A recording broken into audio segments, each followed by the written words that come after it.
সত্যি কি Donald Trump panic করছে? ডোনাল্ড ট্রাম্প কি তাহলে ভয় পেয়ে গিয়েছে? ইউক্রেনের কাছে কার্যত চড় খেয়ে রুশ অর্থাৎ রাশিয়ানরা মুখ গোমড়া করে বসেছে। সবচেয়ে শক্তিধর হিসেবে রাশিয়া, ইউএসএ আর চীনের নাম সবার আগে আসে। সেখানে এমন একটা শক্তিধর দেশ এভাবে ধাক্কা খেয়ে যাবে বুঝতে পারেনি। আসলে রাশিয়া ভেবেছিল এই বৈঠকে এমন একটা ভাব প্রকাশ করবে যে তোমরা যদি চাও তাহলে সিজ ফায়ার অর্থাৎ সংঘর্ষ বিরতি হবে। এখন প্রশ্ন হচ্ছে তাহলে কি হবে? ইউক্রেন আর রাশিয়া আর ইউক্রেন লড়াই চলবে।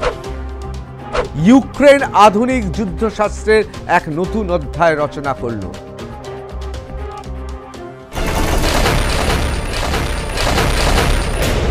ইউক্রেন যেভাবে রাশিয়াতে ঢুকে রাশিয়ার বিমান ঘাঁটিতে আক্রমণ শানিয়েছে তাতে গোটা পৃথিবী নড়ে চড়ে বসেছে।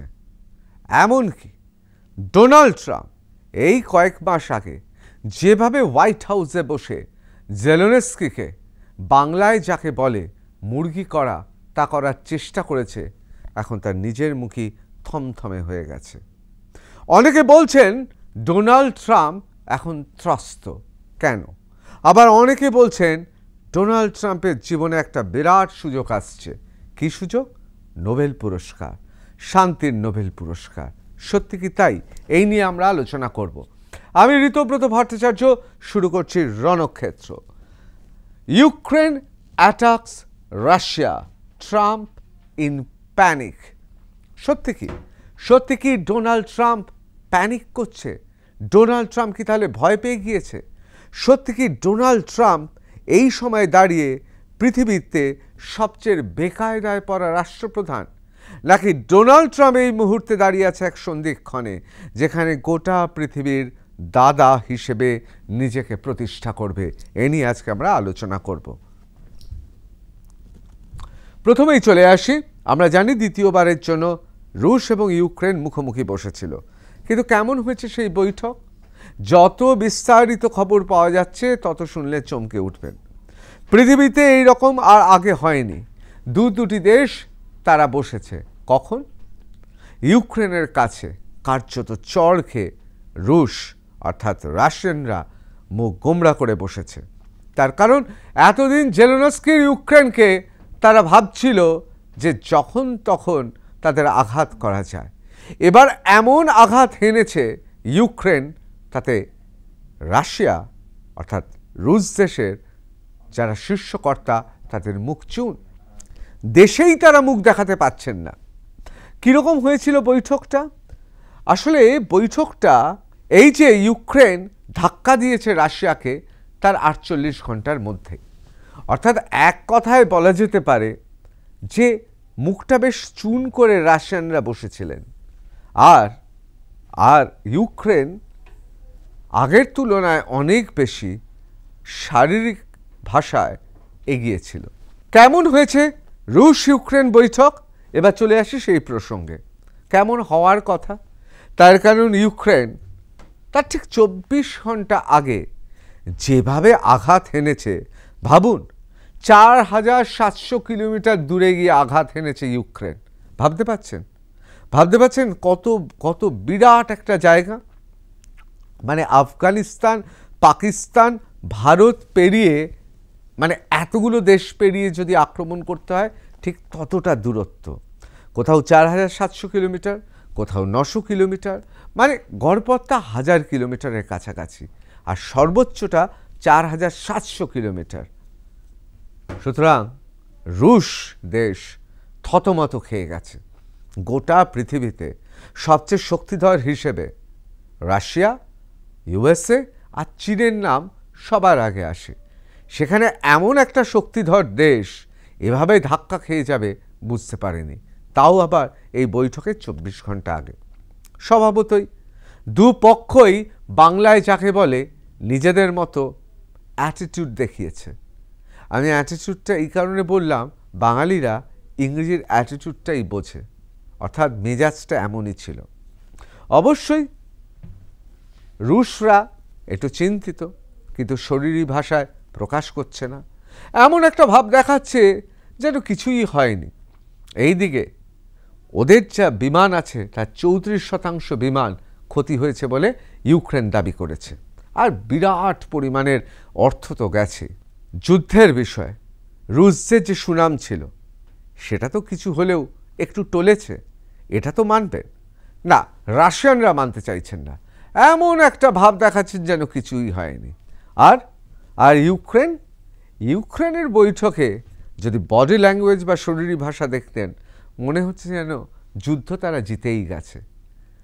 আসলে রাশিয়া ভেবেছিল এই বৈঠকে এমন একটা ভাব প্রকাশ করবে যে তোমরা যদি চাও তাহলে সিজ ফায়ার অর্থাৎ সংঘর্ষ বিরতি হবে, আমরা নিতান্তই দয়া পরবশত তোমাদের, আমরা যেহেতু মহান দেশ সেই জন্য তোমাদের ক্ষমা করে দেব।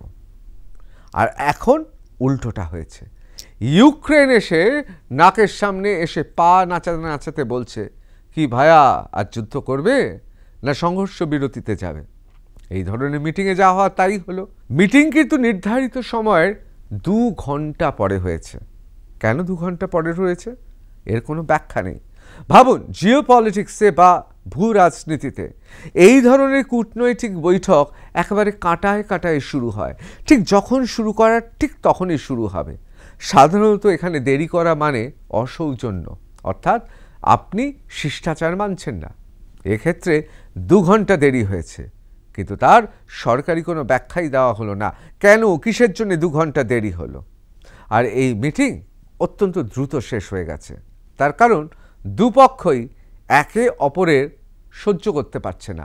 শুধু একে অপরকে সহ্য করতে পারছে না যে তা নয়, একে অপরের কথাও শুনছে না। দুজনেই টার্মস ডিকটেট করতে চাইছে, অর্থাৎ দুজনের নিজের শর্তে কথা বলতে চাইছে। আমরা দেখিনি ইন্ডিয়া টুডে কি লিখছে, Russia Ukraine peace talks end within an hour. 1 ঘন্টার মধ্যে শেষ হয়ে যায়।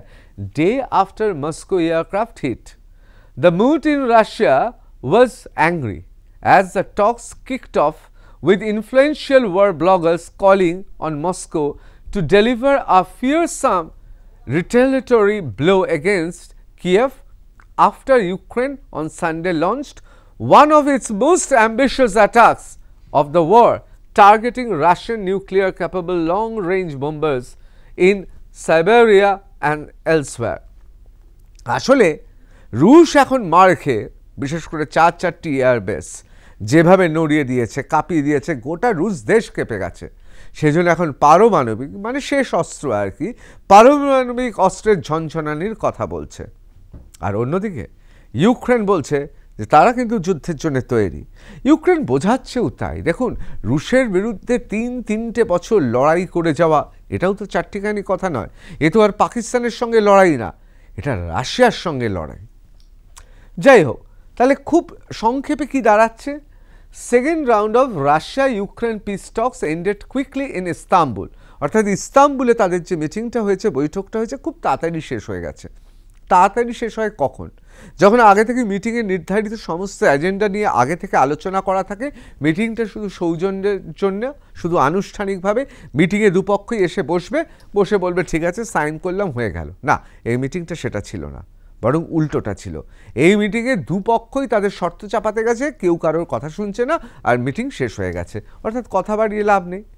টক্স delayed by nearly 2 hours with no explanation. আপনাদের যে কথা বলছিলাম, কোনো ব্যাখ্যাই দেওয়া হচ্ছে না, অথচ 2 ঘন্টা পরে বৈঠক শুরু হয়। Ukraine launched major drone attack on Russia bombers on Sunday. এবং আমরা সবাই জানি কোন পরিস্থিতিতে, যুদ্ধের পরিস্থিতিতে বৈঠক হচ্ছে। অর্থাৎ উভয় পক্ষকে রূঢ়ভাষী, কড়া, এবং উভয় পক্ষকে বলছে আমি তোমাকে দয়া করতে এসেছি। সুতরাং এই ধরনের বৈঠকে যা হওয়া তাই হয়েছে, বৈঠকে ফলপ্রসূ কিছুই হয়নি। A second round of peace talks between Russia and Ukraine ended barely an hour after they began in Istanbul on Monday. Turkish officials said a day after massive Ukrainian drone attack on Russia's nuclear-capable strategic bombers. The talks, the second such direct contact between the sides since 2022, had already begun nearly 2 hours later than scheduled, with no explanation of the delay. দেখুন 2022-এর পর এই প্রথম দুপক্ষ বসেছিল, কিন্তু সেই বসে কোনো লাভ হলো না, কারণ কোনো নির্দিষ্ট ফলপ্রসূ কিছু হলো না। এখন প্রশ্ন হচ্ছে তাহলে কি হবে? ইউক্রেন আর রাশিয়া আর ইউক্রেন লড়াই চলবে, তাহলে কি হবে? এই যে ডোনাল্ড ট্রাম্প তার হোয়াইট হাউসে ডেকে জেলেনস্কিকে প্রায় ধমক চমক দেওয়ার চেষ্টা করলেন, অপদস্থ করার চেষ্টা করলেন। হোয়াইট হাউসে তাকে প্রশ্ন করা হচ্ছে, আপনি কেন হোয়াইট হাউসের স্যুট পরে আসেননি? প্রথাগতভাবে হোয়াইট হাউসের স্যুট পরে আসার কথা। জেলেনস্কি বলছে, না, আমার দেশ যুদ্ধ বিধ্বস্ত, যতদিন না যুদ্ধ বন্ধ হবে ততদিন আমি এরকম পোশাকেই আসবো। এইরকম বানানুবাদ, এইরকমভাবে জেলেনস্কির সঙ্গে ব্যবহার করার পর মার্কিন যুক্তরাষ্ট্র তাহলে কি কোথাও তারাও বিপাকে রয়েছে? যে কথা আমি আগেও বলেছি, গত এপিসোডে বলেছি, তাহলে কি এক ঢিলে দুটো পাখি মারলেন জেলেনস্কি? ইউক্রেন কি বুঝিয়ে দিল হোয়াইট হাউসকে যে তুমি তোমার দাদাগিরি বন্ধ করো?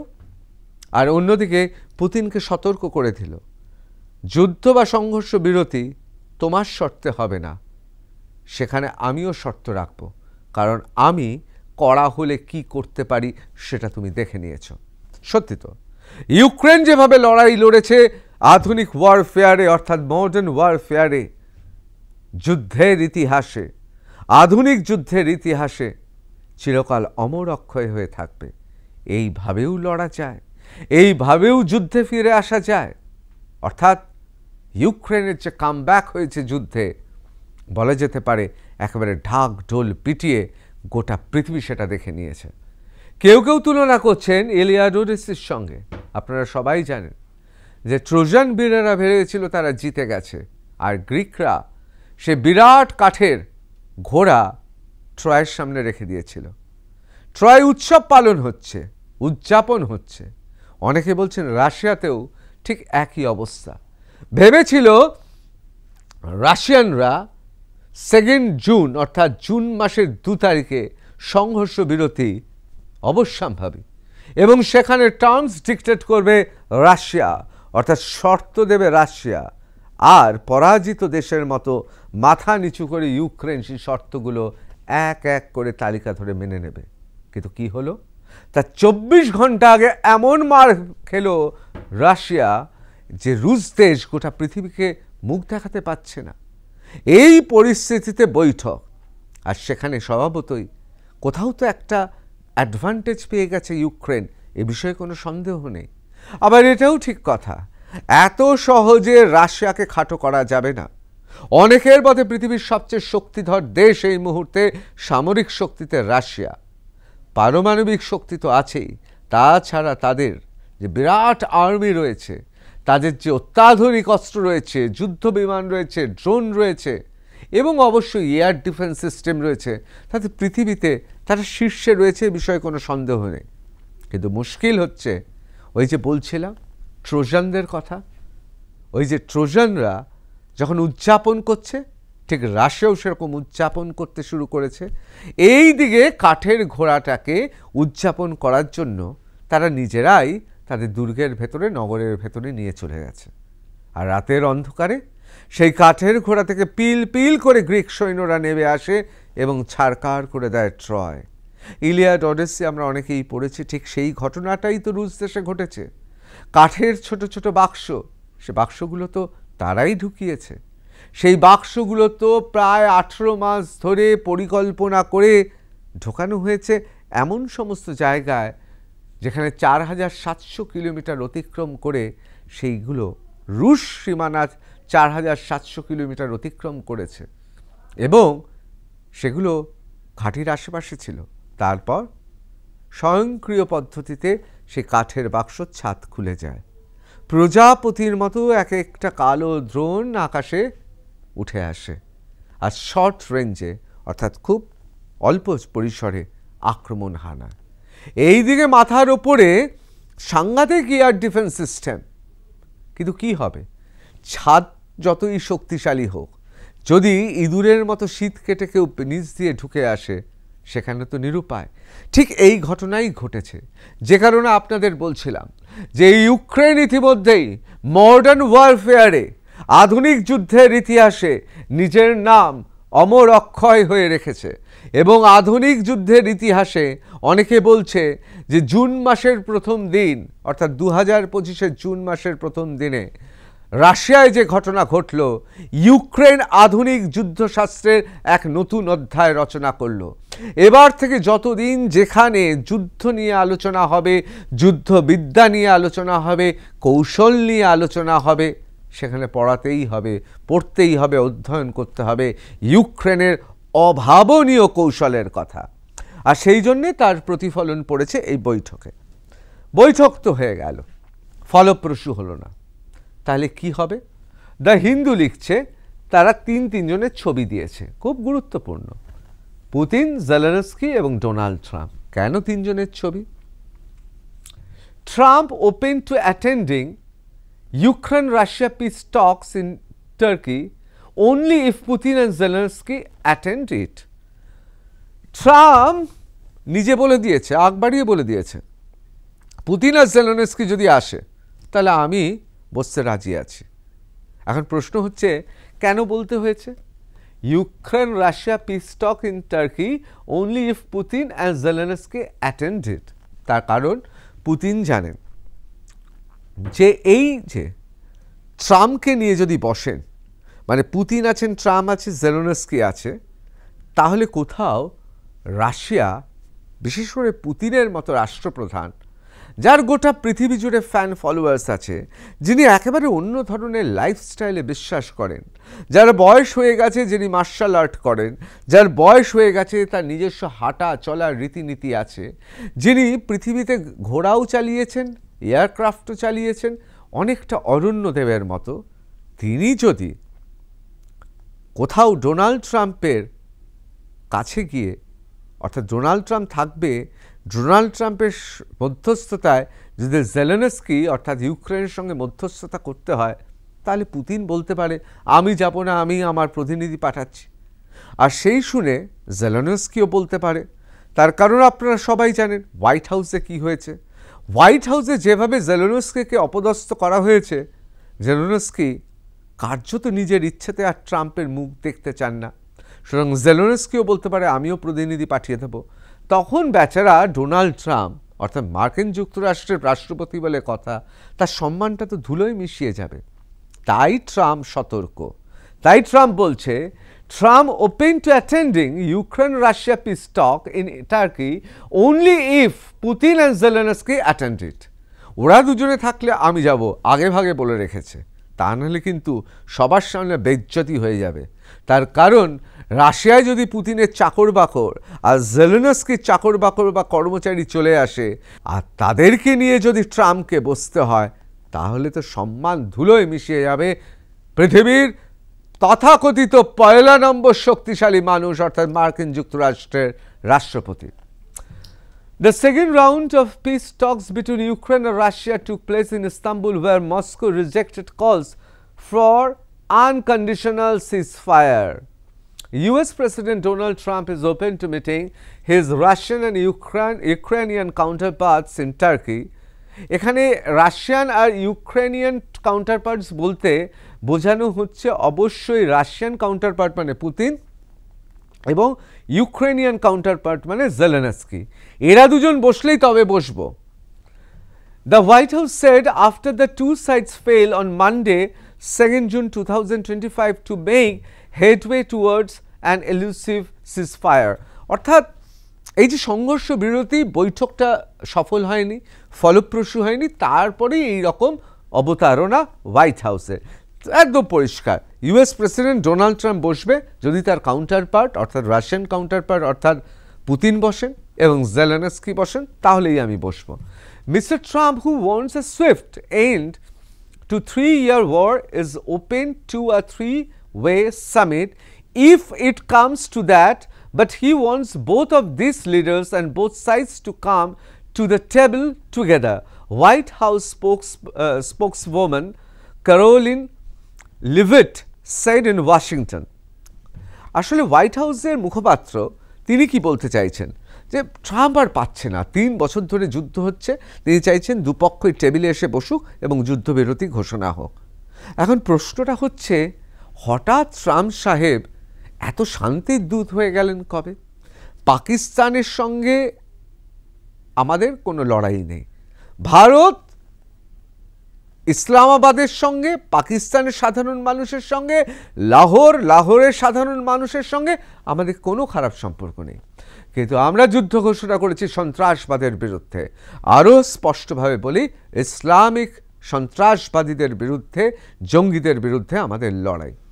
হঠাৎ কোথা থেকে মার্কিন যুক্তরাষ্ট্র সংঘর্ষ বিরতি নিয়ে এত লাফাতে শুরু করলো কেন? অনেকে বলছেন আসলে ডোনাল্ড ট্রাম্প চান পৃথিবীর সমস্ত যুদ্ধগুলো শুরু হোক, আর সবকটা যুদ্ধ তিনিই বন্ধ করবেন, শান্তির দূত হয়ে উঠবেন, শান্তির দেবতা হয়ে উঠবেন। সত্যি কি তাই? এই আলোচনায় আমরা আসবো বারবার, কেন ডোনাল্ড ট্রাম্প এত পৃথিবীর মঙ্গলময়, এত পৃথিবীর মঙ্গল চাইতে শুরু করেছেন? সত্যি কি তাই, নাকি এর পেছনে অন্য কোনো হিডেন এজেন্ডা, অর্থাৎ লুকানো এজেন্ডা আছে?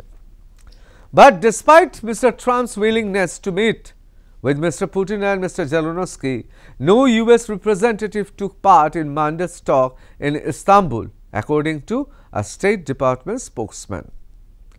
অর্থাৎ এত কিছু হলেও মার্কিন যুক্তরাষ্ট্রের কিন্তু কোনো প্রতিনিধি সেখানে উপস্থিত ছিলেন না।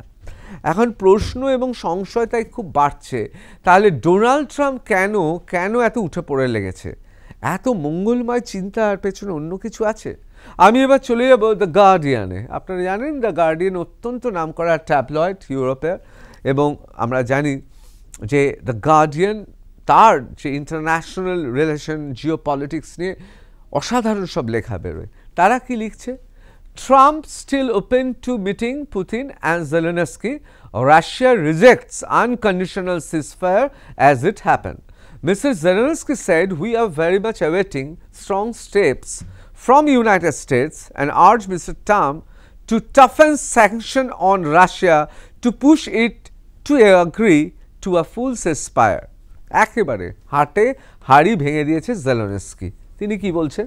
তিনি বলছেন আমরা চাই সংঘর্ষ বিরতি হোক, আমরা চাই ইউনাইটেড স্টেটস অর্থাৎ মার্কিন যুক্তরাষ্ট্র আরও শক্ত হোক, হাতটা এবার আরও শক্ত করুক, এত নিষেধাজ্ঞা দিক যাতে রাশিয়া তারা বাধ্য হয় সংঘর্ষ বিরতি করতে। জেলেনস্কি বলছেন সরাসরি। In Monday meeting, Ukraine said that Moscow had rejected its call for an unconditional ceasefire. অর্থাৎ ইউক্রেন বলছে মস্কো সঙ্গে সঙ্গে মস্কো একেবারে বলেছে যে আমরা প্রত্যাখ্যান করছি না, ওই আনকন্ডিশনাল সিজফায়ার হবে না, কন্ডিশন থাকবে, এবং সেটা আমি টার্মস ডিক্টেট করব, অর্থাৎ আমার শর্তে সংঘর্ষ বিরতি হবে। যে কারণে বারবার করে জেলেনস্কি বলছে যে এমনি সংঘর্ষ বিরতি করবে না, তারা শর্ত চাপাবার চেষ্টা করবে। আসলে রাশিয়া চায় ইউক্রেনের জমি দখল করতে। কেন? তার কারণ ইউক্রেনের ওই জমির তলায় রয়েছে বিরল সমস্ত খনিজ পদার্থ, যা তাদের পরমাণু অস্ত্র, তাদের যুদ্ধের সমরশাস্ত্রের বিভিন্ন সজ্জার জন্য, অত্যাধুনিক যন্ত্রপাতি, উদ্ভাবনী শক্তি প্রকাশ করার জন্য অত্যন্ত জরুরি। ইউক্রেন বলছে না, এ তো লুটের মতো হচ্ছে, তুমি এলে দেখলে আমার জমি দখল করলে, সংঘর্ষ বিরতি করবে শর্ত দিয়ে যে তোমার 18 থেকে 20% জমি আমি নিয়ে নেব, যে জমির তলায় আমার খনিজ পদার্থ আছে। এ তো চলবে না। Russia will only agree a full ceasefire in Ukraine. Ukrainian troops pull back entirely from 4 region. 4টে রিজিয়নের নাম দিয়ে দিয়েছে। এই 4টে রিজিয়নে ভাবুন, 4টি জায়গার নাম দিয়েছে, বলছে ওখান থেকে নাকি ইউক্রেনের সৈন্যবাহিনীকে সরিয়ে আনতে হবে। According to its negotiating terms reported by Russian state media, Russia currently only partly controls those region. এই যে চারটে জায়গা রয়েছে, তার মধ্যে অবশ্যই খেরসন রয়েছে, ডনেটস্ক রয়েছে, লুগানস্ক রয়েছে, অনেকে উচ্চারণ করে লুগানস্ক, আর রয়েছে জাপোরিজিয়া। এই চারটে জায়গা তারা বলছে না, এই 4টে জায়গা আমাদের কন্ট্রোল, এখন পার্টলি কন্ট্রোল করে, অর্থাৎ পুরোপুরি নিয়ন্ত্রণ করতে পারে না। বলছে এই 4টে জায়গা আমাদের নিয়ন্ত্রণে দিয়ে দিতে হবে। ইউক্রেন বলছে মামার বাড়ি নাকি, তোমরা এলে যুদ্ধ করলে আমাদের সৈন্য সেখানে দাঁড়িয়ে আছে, তোমাদের প্রত্যেকটা আঘাতের প্রত্যাঘাত দিয়েছি, আমরা দাঁতে দাঁত চেপে লড়াই করে ওই জায়গাতে তোমাদের পূর্ণ কর্তৃত্ব প্রতিষ্ঠা করতে দিইনি। তোমরা বলছো সংঘর্ষ বিরতি হবে, ওই 4টে জায়গা ছেড়ে দেব, অর্থাৎ 20 থেকে 18% জায়গা তোমরা নিয়ে নেবে, এটা হয়? সুতরাং লড়াইটা এই জায়গায় রয়েছে। এবার চলে আসি খুব গুরুত্বপূর্ণ বিষয়। দেখুন, পরপর জিও পলিটিক্সে যুদ্ধে বা সংঘর্ষে দুটো জিনিস প্রতিষ্ঠা হয়ে গেছে। এক, ভারতের ব্রহ্মাস্ত্র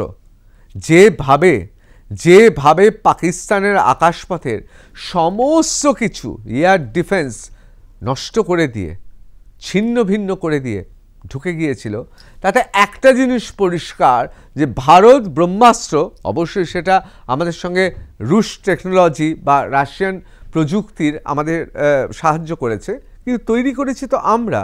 সুতরাং আমরা প্রমাণ করে দিয়েছি ব্রহ্মাস্ত্র যুদ্ধক্ষেত্রে আমরা কতটা শক্তিশালী। আবার দেখুন, উল্টোটাও হয়েছে।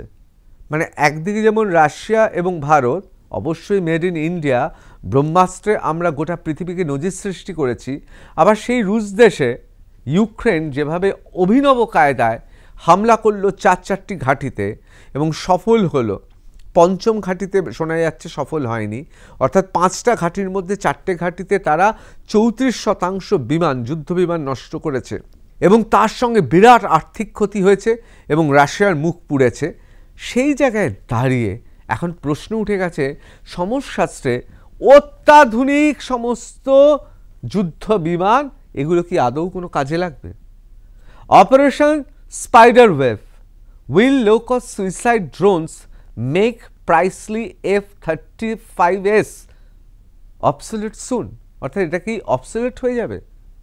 ভাবতে পারছেন? তার কারণ হচ্ছে এই যে মানে এইগুলো তো খুব দুর্মূল্য যুদ্ধ বিমান, কিন্তু তার থেকে অনেক লো কস্ট, কম টাকায় সুইসাইড ড্রোন তৈরি করা হচ্ছে, যারা একবারই ব্যবহার করা হবে, যারা ঢুকে যাবে শত্রুপক্ষ ছিন্ন ভিন্ন করে চলে আসবে।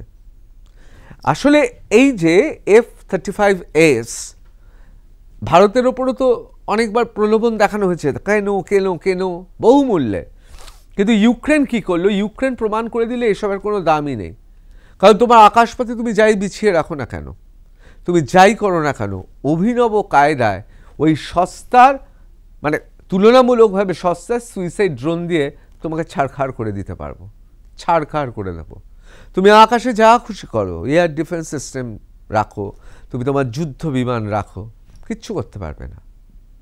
কারণ এয়ার ডিফেন্স সিস্টেমেই যাচ্ছে না, ড্রোন অনেক তলা দিয়ে এসে অভিনব কায়দায় এসে যা করার বিস্ফোরণ ঘটিয়ে দিয়ে চলে যাবে, কিচ্ছু করতে পারবে না, কিচ্ছু করতে পারবে না।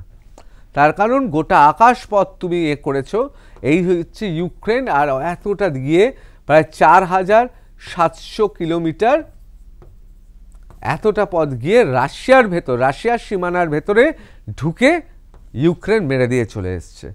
সেখানে অত্যাধুনিক যন্ত্র, অত্যাধুনিক এয়ারক্রাফট কিচ্ছু করতে পারেনি।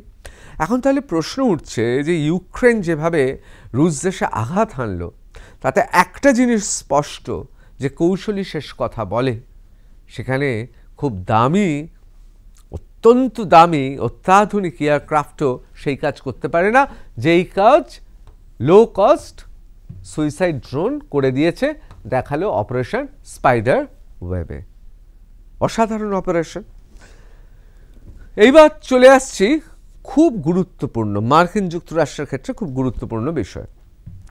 US plans Golden Dome, but can it stop an Ukrainian-style spider's web kind of attack on its airbase? খুব গুরুত্বপূর্ণ।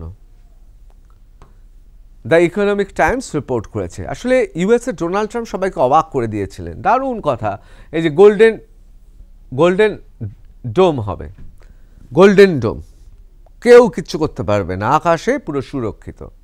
আসলে যেভাবে ভারতের এয়ার ডিফেন্স সিস্টেম দেখেছে, সেক্ষেত্রে মার্কিন যুক্তরাষ্ট্র বুঝে গেছে যে এই রকম এয়ার ডিফেন্স সিস্টেম ভারতের মতো গোল্ডেন ডোম আমাদেরও চাই। নামটা দারুণ দিয়েছে, গোল্ডেন ডোম, শুনেই মনে হচ্ছে একটা ঐতিহ্যবাহী একটা কিছু হচ্ছে। এখন যা হয়, মার্কিন যুক্তরাষ্ট্রের যুদ্ধবাজ মানুষেরা দারুণ খুশি, আমাদের গোল্ডেন ডোম হবে, কেউ কিছু করতে পারবে না, এই যে ডোম থাকবে, আমরা পুরো আচ্ছাদন, পুরো বাড়ির সামনে একেবারে মানে বাড়ির ভেতরে কেউ কিছু করতে পারবে না, বাড়ির সামনেটা সীমানাটা রক্ষা করবে অত্যাধুনিক যন্ত্র নিয়ে ইউএস আর্মি, আর আমরা উপরটা ছাদ করে দেব, মানে কেউ কিছু ঢুকতেই পারবে না, নিশ্ছিদ্র নিরাপত্তার বেষ্টনী। কিন্তু মুশকিল হচ্ছে এই এত টাকার ইউএস প্ল্যান গোল্ডেন ডোম কি হবে যদি ইউক্রেনের মতো আঘাত হয়? আগে থেকে চোরা পথে ঢুকে গেল ড্রোন, তারপর আঘাত হানলো, ওপরে আপনি গোল্ডেন ডোম দিন আর সিলভার ডোম দিন আর আপনি বাঁশের ডোম দিন, কিচ্ছু হবে না, নিচ থেকে ঢুকে গিয়ে আঘাত করতে পারবে। কি করে আটকাবে? তাহলে এত খরচ কেন মার্কিন যুক্তরাষ্ট্র করবে? প্রশ্নের মুখে পড়ে গেছেন ডোনাল্ড ট্রাম্প, প্রশ্নের মুখে পড়ে গেছে মার্কিন যুক্তরাষ্ট্র। ইউক্রেন যা দেখিয়ে দিয়েছে রাশিয়াতে, আর ভারত যা দেখিয়ে দিয়েছে পাকিস্তানে, তারপর পৃথিবীতে সমশাস্ত্র একটা অন্য অধ্যায়ে পৌঁছে গেছে। আর সেখানেই প্রশ্ন উঠেছে, এই যে এত বিজ্ঞাপন করা হচ্ছে গোল্ডেন ডোম, তার কি হবে? কোনো কাজেই লাগবে না। State of US anti-air defense system, with Ukraine managing to pull off a devastating attack against a superpower like Russia under Operation Spider's Web, a serious question that arises is how much is a military giant like United States geared up to avert such an attack on its soul? অর্থাৎ রাশিয়ার মতো super power যে ইউক্রেনকে আটকাতে পারলো না, golden ডোম করে মার্কিন যুক্তরাষ্ট্রে কি হবে? আটকাতে পারবে আক্রমণ করতে চাইলে? প্রশ্ন উঠে গেছে। Trump's Golden Dome project seeks to develop a network of satellites to assess, detect, track and potential intercept incoming missiles. এই যে গোল্ডেন ডোম শুনলে কি মনে হয় বলুন তো? আপনি কল্পবিজ্ঞানে সায়েন্স ফিকশনের ফিল্ম দেখছেন বা বই পড়ছেন, নভেল পড়ছেন, কি বলছে? বলছে এমনভাবে গোল্ডেন ডোম করা হবে, এই যে স্যাটেলাইট সিস্টেম থাকবে, এই স্যাটেলাইট সিস্টেমগুলো মানে আকাশের ওপর শুধু রুফ নয়, স্যাটেলাইট সিস্টেম থেকেও প্রোটেক্ট করা হবে। অর্থাৎ আকাশের ওপর থেকে, পৃথিবীর বাইরে থেকেও বিভিন্নভাবে ওই গোল্ডেন ডোমটা প্রোটেক্ট করা হবে। সেখানে বলছে যে a network of satellites to assess করবে, অর্থাৎ ফার্স্টে দেখে নেবে কে আক্রমণ করতে আসছে, অ্যাসেস করবে, ডিটেক্ট করবে, চিহ্নিত করবে, ট্র্যাক করবে, নজরদারি করবে, and potential intercept incoming missiles, যে মিসাইলসগুলো আসবে সেগুলো তারপরে ইন্টারসেপ্ট করবে, অর্থাৎ আকাশে গিয়ে সেগুলোকে নিউট্রালাইজ করে দেবে, সেগুলোকে গিয়ে আটকাবে। এখন প্রশ্ন হচ্ছে এত কিছু দামঝামের দরকার কি? স্যাটেলাইট, ডোম, এত কিছুর দরকার নেই তো, যেহেতু ইউক্রেন দেখিয়ে দিয়েছে কি করতে পারে। এখন প্রশ্ন উঠেছে the missile defense system however will be ready only for a demonstration by the end of the Trump's second tenure.